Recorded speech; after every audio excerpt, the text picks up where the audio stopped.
All right, so I'll be giving my presentation on traffic separation and separation technology. So to start out with the non-radar separation procedures, the procedures that there are non-radar separation procedures are the longitudinal, lateral, vertical, and visual separation. So with non-radar longitudinal procedures for non-radar requires aircraft to depart at a specific time and arrive at a fix at a specific time.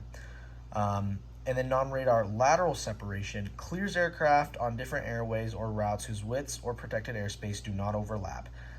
It also clears aircraft below 18,000 feet to proceed to and report over or hold at different geographical locations, determined visually or by reference to nav aids, clears aircraft to hold over different fixes whose holding pattern airspace areas do not overlap each other or other airspace to be protected, and clears departing aircraft to fly specified headings which diverge by at least 45 degrees. With non-radar vertical separation, this assigns an altitude to an aircraft after the aircraft previously at that altitude has reported leaving the altitude. And then with visual separation, it considers aircraft performance, wake turbulence, closure rate, routes of flight, known weather conditions, and aircraft position. And the weather conditions must allow the aircraft to remain within sight until other separation exists. Visual separation is not authorized when the lead aircraft is a super. Alright, so then there's radar separation. Radar separation may be applied between a radar-identified aircraft, an aircraft taking off, and another radar-identified aircraft, and the aircraft taking off will be radar-identified within 1 mile of the runway end, a radar-identified aircraft, and one not radar-identified when either is cleared to climb, descend through the altitude of the other provided, and a radar-identified aircraft and one not radar-identified that is in transit from oceanic airspace or non-radar offshore airspace into an area of known radar coverage where radar separation is applied. Some new separation technology that has come out to really help this, one of them being the ADS-B. So the ADS-B is a new separation technology that significantly increases the safety and efficiency of radar technology. ADS-B stands for Automatic Dependent Surveillance Broadcast.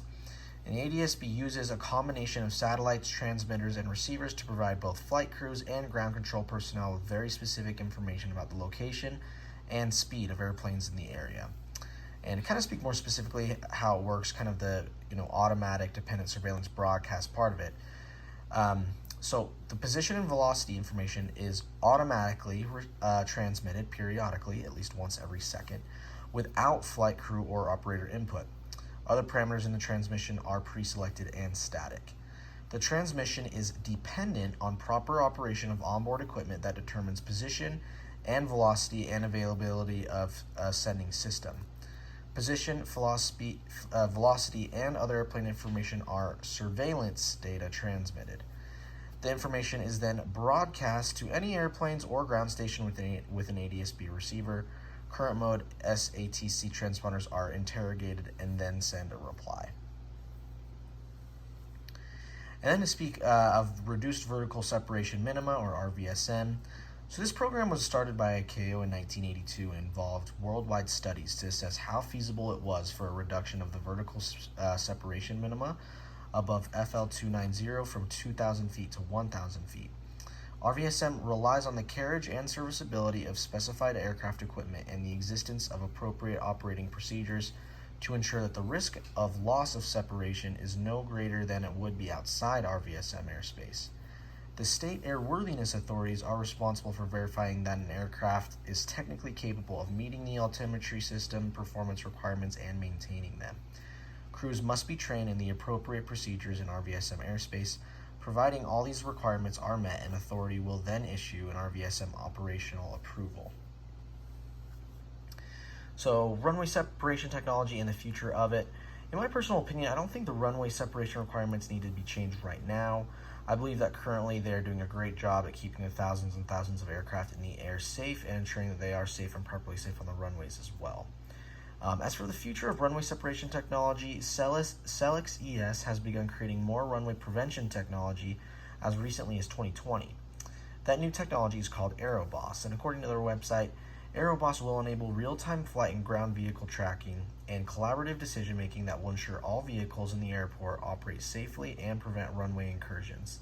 In the future, this type of technology will continue to grow more and more.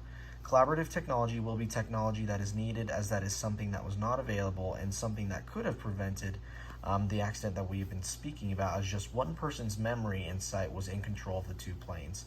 More collaborative technology will make it so more people are more aware of what is going on the ground. This will be incredibly important, as runway incursions are such a huge safety issue for commercial aviation. I've got all my references here. And that's it.